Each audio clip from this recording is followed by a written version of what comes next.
სოფელ გურჯაანში მთავარანგელოს მიქაელის სახელობის ტაძარში წმინდა ძმების კარბელაშვილების ხსენება საზეიმო წირვით აღინიშნა. მსახურებაში მონაწილეობა სასულიერო და საეროპირებმა მცხეთა თბილისისა და გურჯაანისა და ველისციხის ეპარქიიდან მიიღეს. წმინდა პოლიოქტოს კარბელაშვილის საფლავთან შესრულდა კარბელანტ კილოზე ტროპარი. გაიმართა საქველმოქმედო გამოფენა გაყიდვაც. ტაძართან არსებული საკვირაო სკოლაში ბავშვები მთელი თვის განმავლობაში ქმნიდნენ ნამუშევრებს.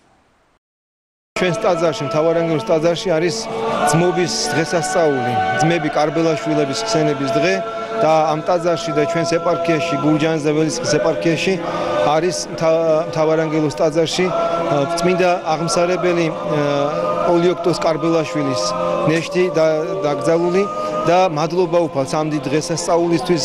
დღეს ძმობის დღე არის ჩვენ ეკლესიაში, ჩვენი ეპარქიიდან სასულიერო პირები ერთად ვწირეთ, თბილისის ეპარქიიდან ერთად ვწირეთ დიდი დღესასწაული და ყველას გილოცავთ, ყველას გეფერებით და მე ვგისურვებთ ყველას სრულიად საქართველოს, რომ ძმები კარბელაშვილები იყვნენ მეოხი და შემწენი ზეციურ საქართველოში. ამინ.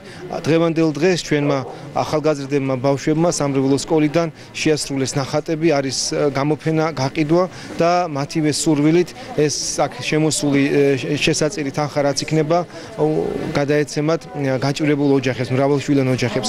ღმერთმა დაალოცოს ჩვენი შვილები, ღმერთმა დაალოცოს საქართველოს მომავალი და ძმები კარბელაშვილების მეოხებით უფალმა შეგვიწყალოს ჩვენ და სრულიად საქართველო. ამინ. დღეს არის წმინდა პოლიოქტოს კარბელაშვილის ხსენების დღე, რომელიც არა მარტო ჩვენი სამრევლოს, მაგრამ კონკრეტულად ჩვენი სამრევლოს ფარველ წმინდანად მოგოლინა, იმიტომ რომ მთავარანგელოს მიქაელის სახელობის ტაძარში არის საფლავი წმინდა პოლიოქტოს კარბელაშვილის. რამდენიმე თვით ადრე ჩვენი სამრევლოს ბავშვებმა მხატვარ თეონა ბაზერაშვილის ხელმძღვანელობით დაიწყეს მზადება დღევანდელი დღისთვის.